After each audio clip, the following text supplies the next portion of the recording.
Okay, good morning everyone, or morning here in Brisbane, probably afternoon elsewhere. Welcome to our webinar this week, Improving Data Management with Australian Standard 7739.2, which sounds a bit pedestrian, but I know this particular standard is, dare I say, groundbreaking in the rail industry. But firstly, I'd like to acknowledge the traditional owners of the lands where we meet today. And for me, that's in Brisbane, and so that's the Turrbal and Yuggera people, and to pay our respects to their elders past and present, and to acknowledge any Aboriginal or Torres Strait Islander people who might be with us today. So as I said, today is about the digital engineering standard, and Simon Vo will be providing the presentation today. Simon headed up the development along with RISSB of this particular standard. It's interesting, we just had a chat. Innovation is, often creates a bit of interest. And in this particular standard, there was a bit of interest from other industries about whether RISSB was stepping into other industries' patches, but that was all dealt with. And but it's a great example where of this particular standard where we are innovating as an industry. And just a bit of background about Simon. Simon's an industry pioneer who is well regarded for successfully driving digital transformation throughout the infrastructure sector. As CEO and founder of Dios Digital, Simon provides strategic digital advice services for major infrastructure projects and government agencies throughout Australia and New Zealand. He's also an author of national standards, leading sector-wide data management initiatives and driving broad uptake of digital twin and smart infrastructure solutions. Simon was previously with Transport for New South Wales for 14 years and led all aspects of the digital engineering framework program, from its initial vision through to industry-wide implementation. So Simon also held various other leadership roles and was responsible for the digital engineering of major heavy rail projects in and around Sydney. Prior experience also includes various client and consulting roles with Transport for London, London Underground, and various transport projects around Australia. So Simon's a great example where RISSB, I guess, creates this network of industry experts that we can all call upon to develop ongoing improvements and new standards for the industry.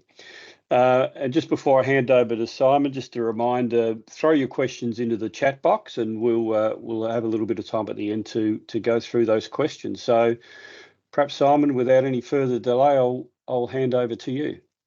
Thank you, Damien. And hello, everyone. It's great to see that there's quite a few people who have joined this call. It's definitely an interesting topic, and I really appreciate you joining today. Also want to start by just thanking RISSB for the leadership and sponsorship of this whole initiative. It's been a real pleasure working with the RISSB team and also the development group that came together to help the authoring of this standard as well. So really enjoyable project, and yeah, appreciate the support.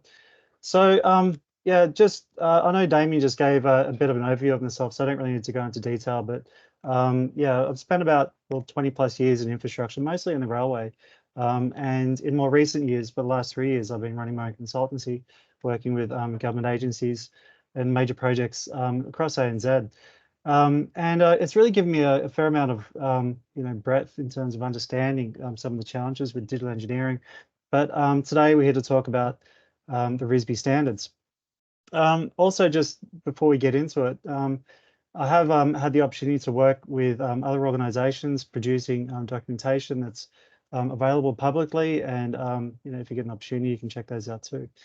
So the agenda today, first of all, I think it's always important to start with definition and just provide an overview of what digital engineering is all about. Every time I sort of give these presentations, I always note that it is an emerging term, and there's a broad understanding of what digital engineering could be or what it may entail. So I'll try and frame that a bit. I'll then talk about the objectives overall of AS 7739 and where it fits in where industry is up to at the moment. I'll talk about part 2. We'll get into the details there, and then move into, well, how do we get started? What are some of the next steps? And if I speak for about 40 minutes or so, there'll be plenty of time for Q&A at the end. But as Damien mentioned, please provide your Q&As or your questions, and we'll try and get through them as much as we can. So what is digital engineering? I think to frame it, I first want to just, use this, the message that it doesn't really matter which stage of the life cycle you're at, be it service planning, asset design, network operations, asset renewal. It's all a data management bit these days, or business these days. It's hard to do your job well without reliable access to, efficient data. And, it's just the lifeblood of all businesses. And so it's really important that we start thinking around, well, how does data flow throughout the life cycle? Now, if you just, I've got this sort of symbolic diagram, which sort of describes the way information flows through various life cycle stages, from plan, design, construct, maintain, and operate. And the current state tends to be one where each life cycle stage procures information for their own purpose.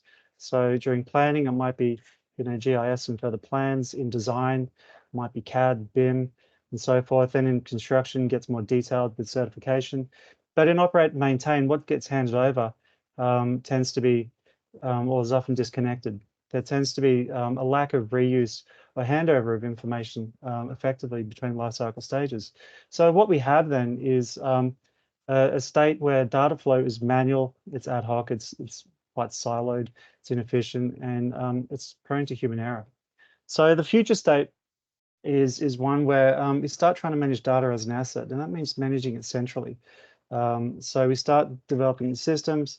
So each life cycle stage is feeding into the whole. Now, if we get this right, then data flow would be automated, standardized, centralized, optimized, and reliable. Now, this is an easy goal to discuss, but it's hard to achieve in practice, especially when we have so many legacy systems, so many existing ways of working, so many different business groups.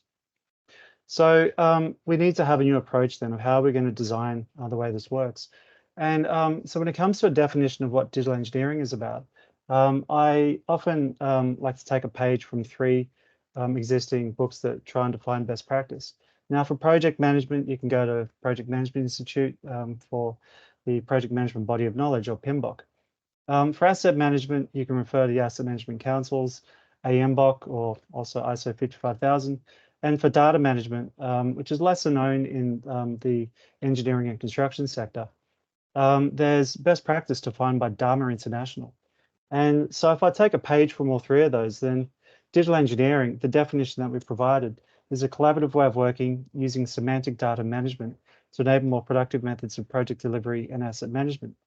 But data management is really what we're talking about here. And so if I go into Dharma just for a bit, Dharma, is part of the DMBOK.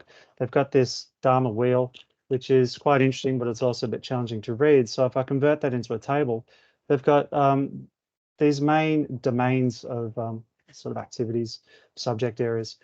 And, when it comes to lifecycle management on the right, I think everybody wants to get over to the far right. They want to have predictive analysis, they want to have business intelligence, document and content management. And that's sort of the end game. That's what we want to get to.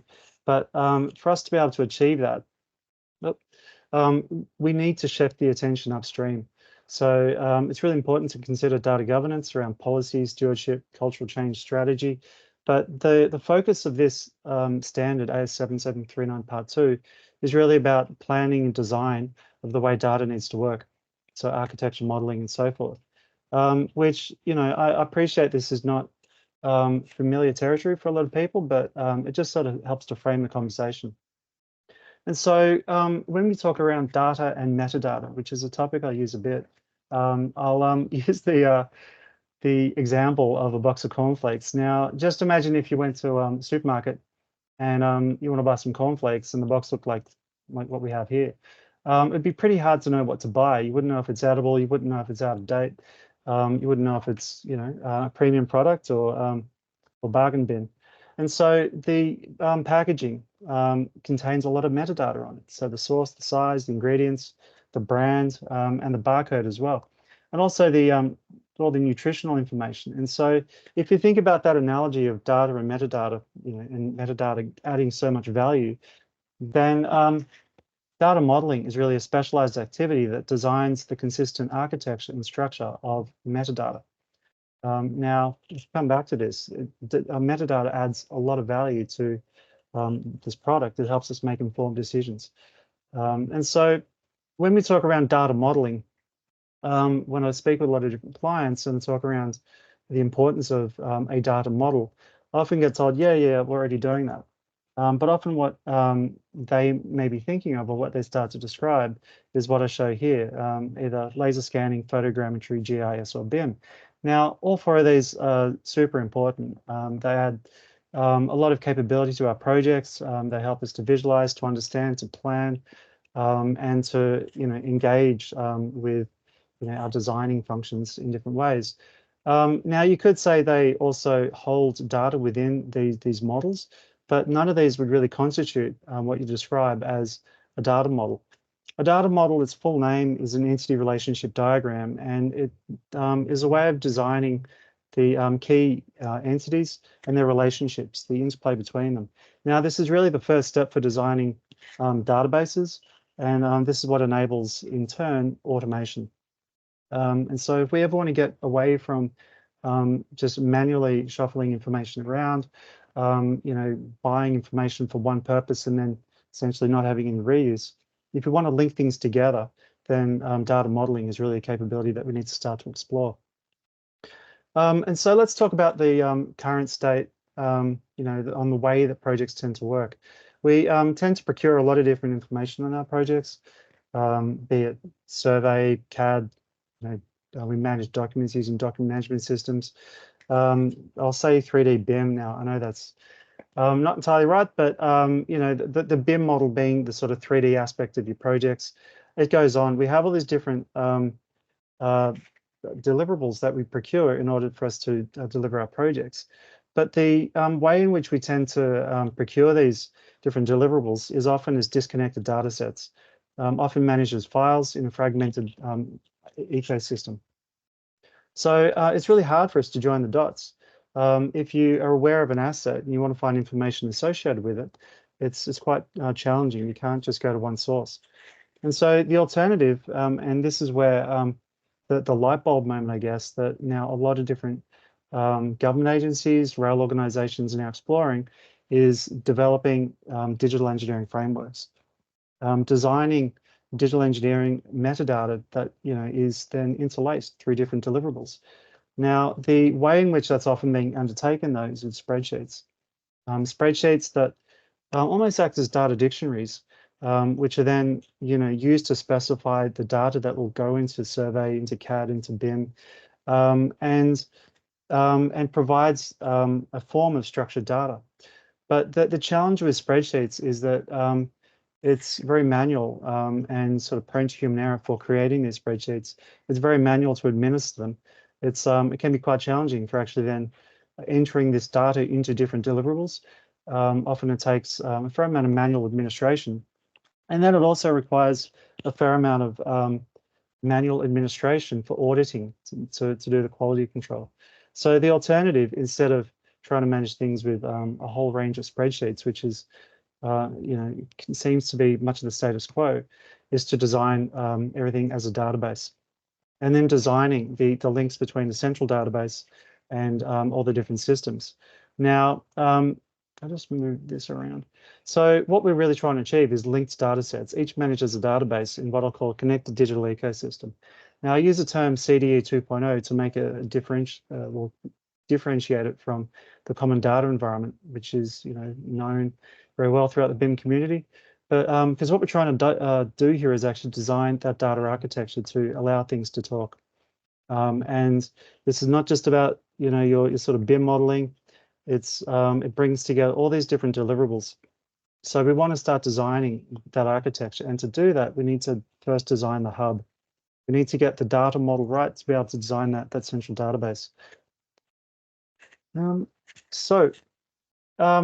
Let's think about then on our projects, another way to look at it. I was showing before all these different deliverables. Now, the people that produce these deliverables, they all have specialist roles, each using specialist technologies.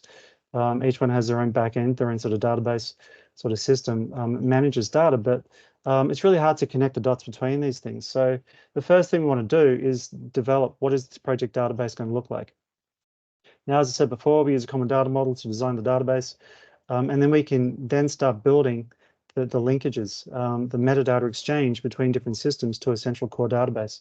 Now, I say vendor neutral in there, and the reason I note that is that in an ideal world, if there's a new organization, you could sort of start procuring things that just talk.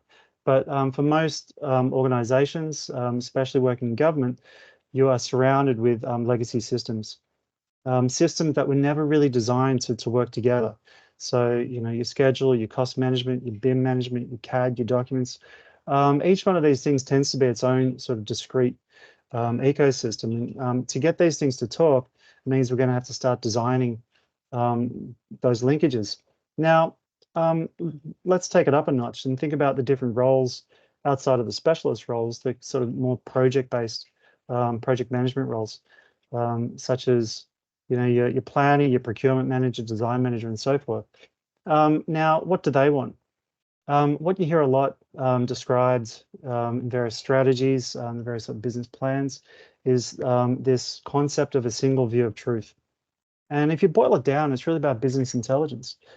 Business intelligence where we can sort of have dashboarding, we can have data-driven decision-making, we can visualize the project. And I don't mean visualize in terms of 3D or spatial, but visualize it in terms of dashboarding. And to do that, the dashboard itself needs to be powered by a database. And that's what, you know, the broader architecture of what we're trying to achieve. Some database that sits in the middle so we can, you know, achieve the single view of truth. Then different project teams can work in collaboration and make data-driven decisions. So moving right along, well, let's look at how it works over the life cycle then. What is, you know, the way in which we're working, and where do we need to go with this? So the current state, typically if you go through contracts on major projects, we tend to procure information deliverables as files.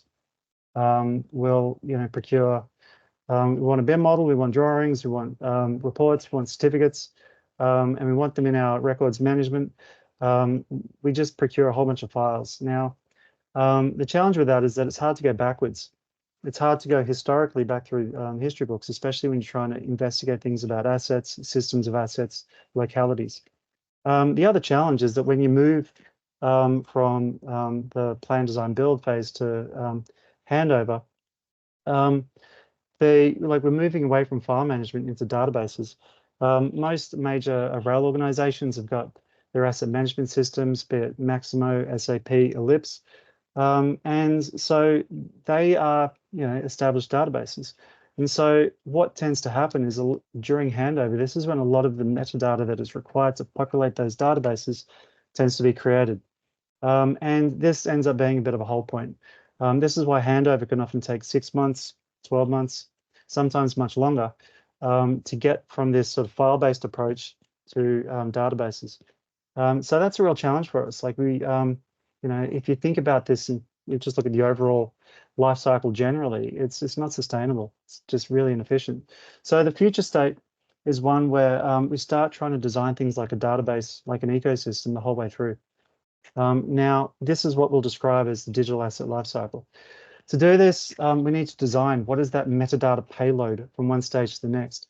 If you think like contractors are suppliers as an asset owner, suppliers will produce the data, it comes back to the asset owner. They want to be able to reuse and build on that, build on the metadata, and then continually building. So, you know, they start building up this digital thread. Now, in response, it means they can do database queries. It's much easier to find out information going back through the history of your projects. You can start making associations that were challenging before, and you can start getting further insights into your overall asset lifecycle. Now, to do that, this is where we need to start thinking about a common data model that works over all lifecycle stages. So it can carry that payload of metadata from one stage to the next. Now, this common data model doesn't need to be exhaustive. It doesn't need to carry deep asset condition information. It doesn't need to carry files. It just needs to be enough to support that payload from one stage to the next. So the overall, I guess, evolution of this approach would be to start with a common data model. So then on projects, we have a project database that we can start orchestrating across different deliverables. So scale up, we'll have the digital connected digital ecosystem. So we now have different systems that can talk, and in time we can start to build out to an ecosystem of ecosystems. And this is the long-term aim, digital transformation, where we start being able to share information across asset owners, across jurisdictions, and even outside of just the rail environment. It could be also with roads and other forms of infrastructure, smart cities and so forth. So we need to start by first designing the way data needs to flow. So that's probably enough of the theory. Let's talk about AS7739 objectives then. Now, when we first started writing these standards a couple of years ago now, we sort of did a bit of a scan of what's going on in the world in terms of digital engineering. Now, we noted globally, coming out of the BIM space, we have ISO 19650, which really is known as sort of the de facto sort of digital standards for the built environment. There's a whole world of sort of expertise around these standards. It's really done a lot to give people a common language, common frameworks. And so we have that in mind. Nationally, there is a digital engineering policy, which never really took off, but that is sort of sitting there. But then jurisdictionally, we've seen over the last few years, different states coming up with their own digital engineering strategies, and then at an agency level, I've just picked out a few documents from my time when I was at Transport for New South Wales, but many other organisations, different agencies, rail organisations, we're all developing digital engineering frameworks, digital engineering standards. So we're saying like there's definitely a lot of activity going on in this space, but it's sort of a bit of a checkered landscape. So I did mention ISO 19650. Let's just drill into that a bit more. Now, ISO 19650, I guess most people, if you come from the BIM space, you'd know the heritage came sort of emerged out of the UK BIM approach of the BS or PAS 1192 standards. But if you go have a look at Table 1 of Part 1 of ISO 19650, it talks about digital maturity, and it provides 3 stages, which in a sense sort of line up with the old BIM levels, which came out of the UK strategy. And what's interesting is that the standard itself states that is currently sitting at stage 2. And stage 2, the mode of information management is largely container-based. And so then the question is, well, what's an information container? And it's largely a file or a subset of files, which, as I was mentioning before, file management is challenging for us. We want to move away from that. So stage 3, however, is where we start looking at object-based server information models, databases, queries, and also there's a thing around big data in there. And that's the space we want to be moving into. Like we want to start designing the way databases work. We don't want to be manually administering data. We want to be able to query it, especially when it comes to business intelligence. But there's no guidance at the moment from ISO 19650 about what's the roadmap for achieving stage 3. How do we get there? So that was also a bit of the starting point for us when we started writing 7739 about, well, we want to move into this space. We appreciate the work of 19650 so far, but using that as a starting point, how do we now break out of just information containers and start designing databases? So yeah, stage 2. And so the drivers for a national approach, we sort of, as a development group, we sort of kicked this around a bit. And we noted that there's an expectation to, we want to respond to expectations for digital collaboration and leadership. We wanted to improve investment in government infrastructure. There's a general understanding that improved data management is going to improve project outcomes. We're going to have less surprises, hopefully less design changes, so we can achieve better timing cost outcomes on projects. We want to harness, emerging digital technologies for whole of life benefits. It's not, it's great to be able to use digital technologies, but if we're using digital technologies just for a single phase of the life cycle, it may give a sugar rush, but it doesn't give that whole of life benefit. So we wanted to sort of, expand on that. We want to reduce complexity. We want to align strategies, which we sort of mentioned before. Another thing to note, which you hear this a lot, we want to avoid modern day rail gauge issues that sort of plagued Australia. over many years with different gauges, and digital could easily be the same. If everyone's coming up with their own standards, as a supplier, how do you work with many different requirements from many different organizations? It's inefficient for the supply chain, and it prevents sort of data exchange across, or knowledge sharing across organizations. So a new direction. The RISSB AS7739 Part 1, Digital Engineering for Rail, Concepts and Principles, that came out about 2 years ago. And that really set the high level, here's the new rules of the game, here's what we're shooting for.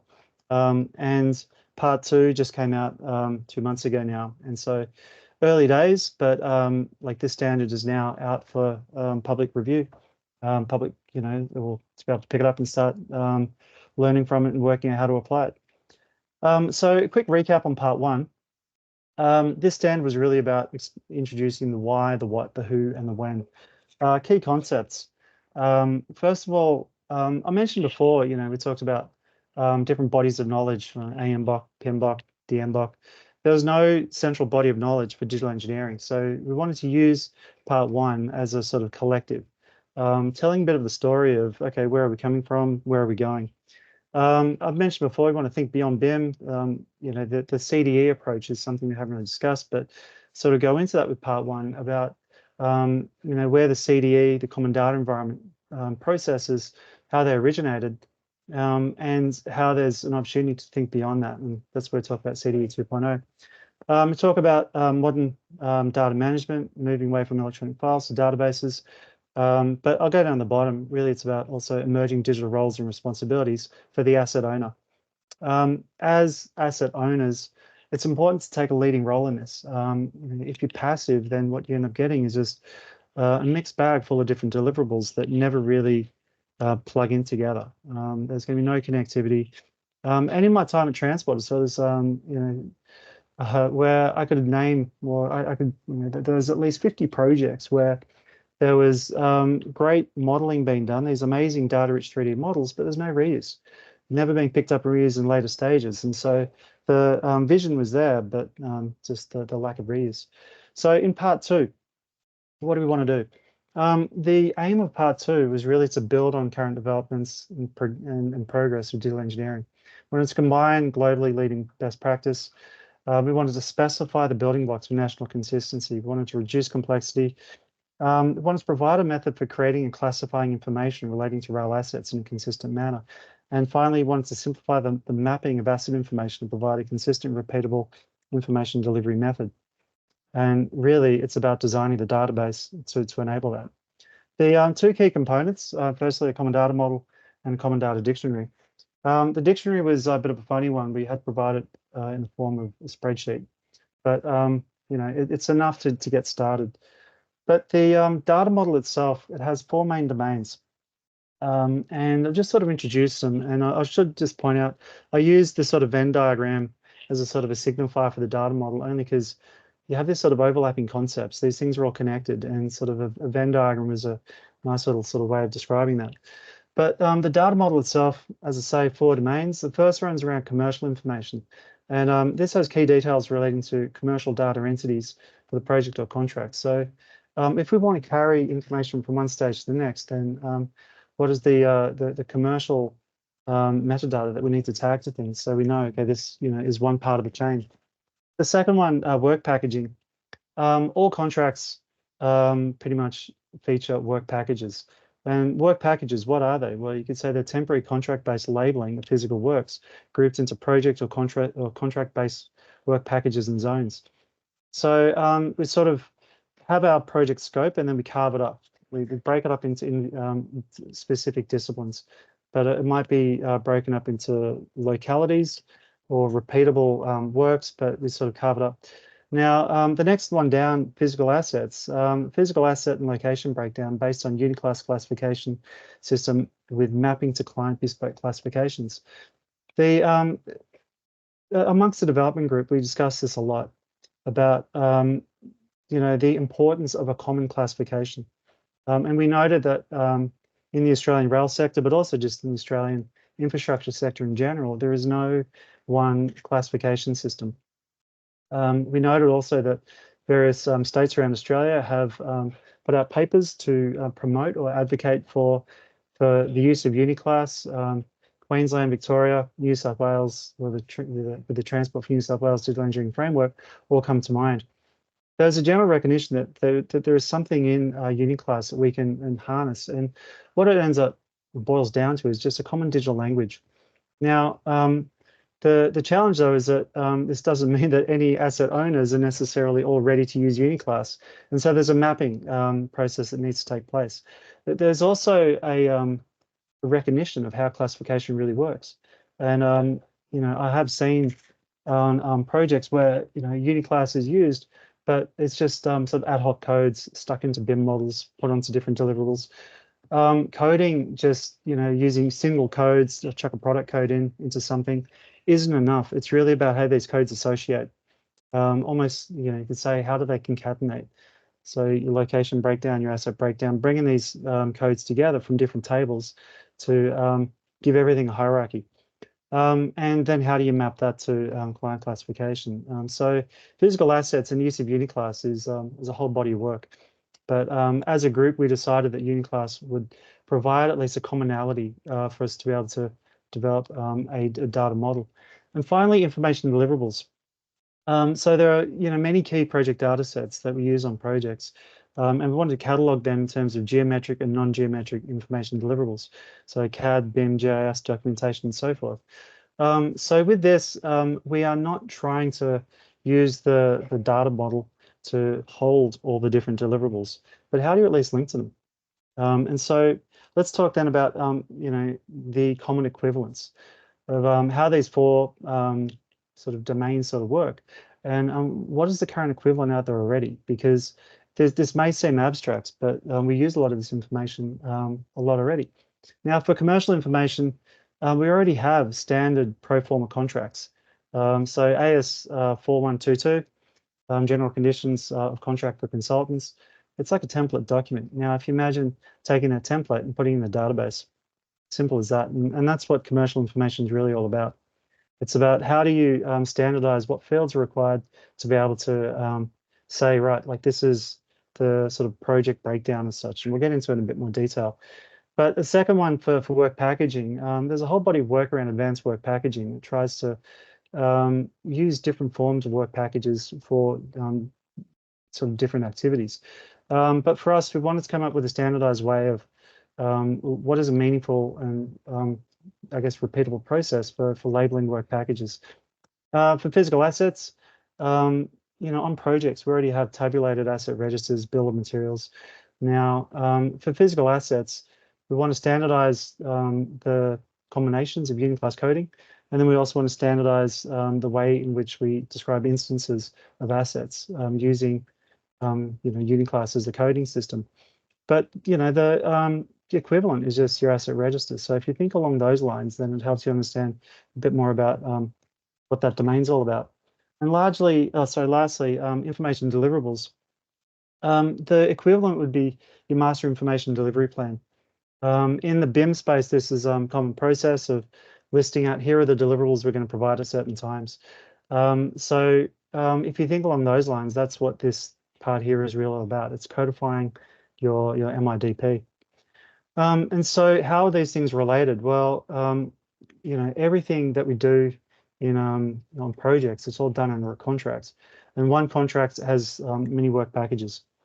It's, you know, it just goes without saying, you'll have your sort of structural, civil, mechanical, you know, sort of environmental, your architectural, all the different work packages that come together on projects. Now, I should also mention Perway, of course, being RISSB. And you'll also have, you know, inside each work package, you'll have many physical assets. So, you know, for your track package, you'll have all the Perway assets that come together. For your signaling systems, same thing. So, you know, you sort of parcel up the overall assets that you'll be either modifying, removing, or building new into grouping them together into work packages.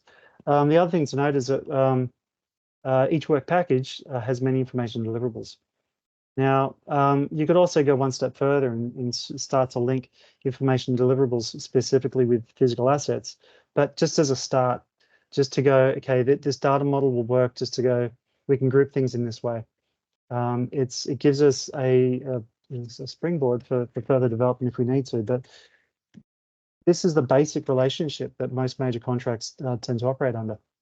And so if we go one step further, then what is like the actual entities inside these different domains? And so for your contracts, there's, the contract type information. So, the details of the signatories, what type of contract is it, what level, so portfolio, program, projects, what life cycle stage, and noting that every organization's got their own life cycle model. So how do you start to standardize life cycles, asset life cycles, but then so you have sort of standardized and you have customized. And what type of engagement is it? So that's the kind of stuff that we're interested in there. In time, we could have further types of entities, variations, payment schedules, and so forth. But just to start, if we just have these things up at the top. For work packaging, as I mentioned before, we're interested in how do we standardize the coding of work packages as such. For physical assets, the important thing to note is, I mentioned before about Uniclass. There's a few other things. We want to note that any works, are the works temporary, are they permanent? For any assets that we're calling out under physical assets, are we adding new assets? Are we modifying existing? Or are we removing assets? We want to know who is the asset owner, operator, maintainer, and we want to break things down to individual instances of assets. Now, there's further asset information that we could consider, but even just this for a start is not going to overcomplicate things. It's enough just to get going. And I've noted here that we have both the client location breakdown and the physical, and then also Uniclass. That mapping is something that is required for organizations if they want to plug in and use this data model. And so the mapping of classifications to Uniclass is something that we're going to need capability to do that. There's efficient ways of doing this, but we're also, there's many ways that we can explore, so it's optimize that. Finally, information deliverables, as I mentioned before, geometric information, non-geometric, and all the different deliverables that we manage on projects. Now, the data dictionary, it just provides basic codes to append to these things so we can start organizing different deliverables. And the standard itself, it talks about reference data, master data, operational data, and then where we want to do mapping. And so starting from the top, the data dictionary, it covers the ones that are in colored, the sort of orangey colored things here. Master data, this is data that will be created, across all your different deliverables. Operational data is sort of like the different deliverables that you'll be producing. And then the yellow represents where we need to do mapping. So you may have your existing, asset owners may have your existing way of working. How do you map? And the standard gives a bit of advice on that. I mentioned before Uniclass. This is really what's going to be important. If we want to plug different asset owners in, or if different asset owners want to be able to use this model, then they're going to need to understand how Uniclass can be mapped to their own classification systems. But this means we'll have a common language across the asset lifecycle. And at the end of your projects, if you've been using Uniclass because of mapping, it smooths out the asset handover once the project's complete. Now, I just thought very briefly, for those who are less familiar with Uniclass, just high-level note just to sort of, I guess, call out, just say that Uniclass is really diverse. For transport, you've got the 80 series, and this is where railway would sit, but it covers all industries. And this is why it's quite important. If we want to get into smart infrastructure, smart cities, digital twins, and that kind of stuff on major geographic areas, then there's also a benefit of considering Uniclass outside of our sector. And so for a classification that is updated on a frequent basis, and it has the level of depth and structure, as a group, as part of the development group, we all decided that Uniclass was the horse to back. So how do we get started? I know this, talking about data modeling and then saying, okay, well, how do we get to a digital ecosystem? It may feel like a digital mountain to climb. And I've just sort of, well, this is like a high level conversation really. This is really the beginning of a journey where we'll sort of talk about it in a little bit, some of the things that we may start looking at exploring as a sector in future. But if we think about initial state, interim state, target state, and I just gave 5 well, it's like a maturity model as such, 5 different work streams across these states around metadata design, metadata management, business process automation, data assurance, and business intelligence. And it's worth just considering as an organization where you think you may sit. Say, for example, metadata design. So metadata against your different deliverables. Is it ad hoc with little to no consideration for semantic interoperability? So how these things actually talk together across deliverables. Have you started aligning metadata? Are you mapping between key entities? Or have you got everything all aligned and you've got a database working? But I'm not going to go into all of the details. Like you can sort of, I think the slides will be shared, but just to highlight that it is a journey. It's going to be one where we move from understanding data in terms of information containers and not really having a sense of metadata design to one where we can agree on the detailed aspects of this database design, building the database, and then plugging in, and then getting that working inside your ecosystem of technologies. So the next steps, conscious of time.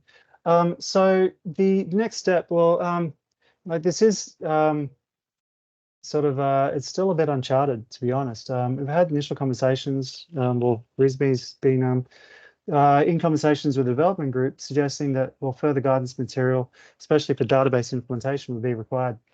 We do recognize that this is new and different.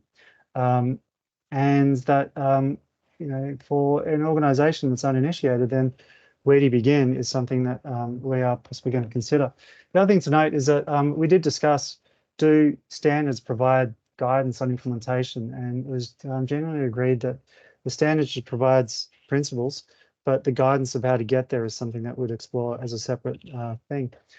Technology integrations, once you get the database going, well, then how do you start plugging in different systems and getting these systems to talk? Pilot projects and case studies, this is something that we definitely want to build on. And to do that, communities of practice and continuous improvement.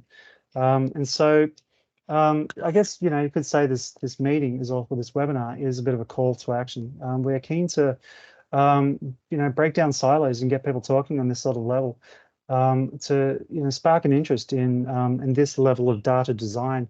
And so if you do have an interest, then yeah, get in touch and let's see how we can get the ball rolling. So that's about everything for the presentation. I know that's been a fair amount of content, but really appreciate the opportunity to present today. Once again, thanks to RISSB for their leadership and support on this, and very happy to open it up for some Q&A. Thank you. Great. Thanks, Simon. As expected, there's a few questions there, many with plenty of acronyms that I've got no idea what they relate to. Let me just, sorry to be typing on the run. A couple that might be of use or might be of interest. Can you share, and I guess, the standard's only just been released, so there may not be success stories directly relating to the standard, but can you share success stories or real world examples where the adoption of AS7739 or at least sort of good practice by some organisations has significantly enhanced data management practices and promoted digital transformation in infrastructure projects? Yeah, look, it's a great question. Yeah, it's early days, I got to say. Like, I was at a conference recently, and there were people on stage talking about working to implement this standard. And I've heard about initiatives in New Zealand where they're already looking at building the database to get this working. But it's the heritage of, I guess, this database or this data model is really building on some of the digital engineering framework sort of activities that are already going on around Australia, and sort of identifying what are some of those main domains. So like the spreadsheet approach to data management is in full swing, but this next stage of digital transformation, building a database that carries the relationships over life cycle stages, we're at the beginning of this journey, really. So I'd love to be able to come back and sometime soon and start giving you more success stories in this space.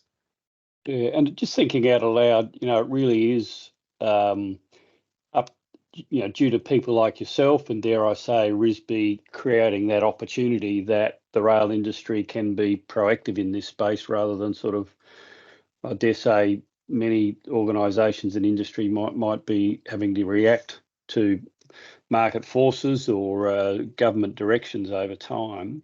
Another one here that we gave you in advance: can digital systems assist in obtaining national interoperability, and how? Yeah, look, I completely agree. I think this standard is going to be a major step forward towards interoperability. The main thing that we're trying to do here is to encourage asset owners to harmonize their digital engineering requirements. This will make it easier for asset owners to share data across jurisdictions, to share knowledge, to sort of share even things as mundane as sort of API design, But it's also going to make it easier for the suppliers, the contractors, the engineering firms delivering major projects. Is going to make it easier for them to do business, because the current state of having a patchwork of different types of requirements from different jurisdictions, or using different terminologies that make it tricky to interpret what clients really want, is a challenge. It's a real burden. So I think it's definitely going to help with national interoperability in that regard. The one other thing I'd say is that this is also going to be vitally important when carbon reporting really takes off. We're just really at the beginning of a massive change in climate-related financial disclosure. And the calculation of embodied and operational carbon is going to be quite significant. So having this national interoperability is really going to be helpful for that too.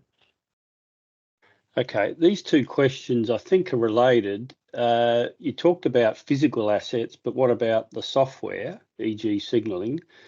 And does physical assets data include the functional relationship and functional hierarchy? Yes, sorry, two things. Not so interested in the software or sort of like non-physical assets. At the moment, we're mostly focusing on what we build. It's sort of more focused on built environment, to be honest.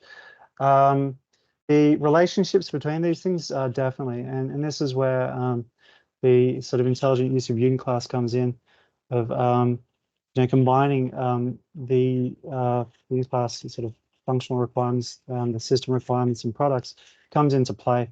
We need to get more adept at using uniclass tables in a smart way, which will then link in with business requirements and system requirements and projects. Okay, this one's a good question, particularly considering there's so much legacy assets in rail. What about handed over projects? Would it be possible to move them also to this new database ecosystem approach? What to do with existing assets that have already been handed over? Yeah. Yeah, look, existing assets, it's what do you do with the transition? What we're trying to do is get better at how we manage data during plan, design, build. But at the end of the day, what we hand over should be a lot more effective data that goes into the legacy systems.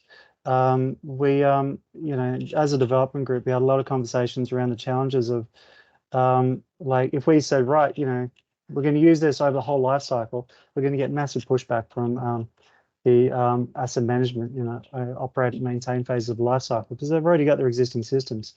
So it's more a case of how do we improve the way that we plug into existing systems. But for existing assets that are already in those systems, there's no current intent to change them at this stage. Okay. Someone's picked me up for missing a question. Thank you.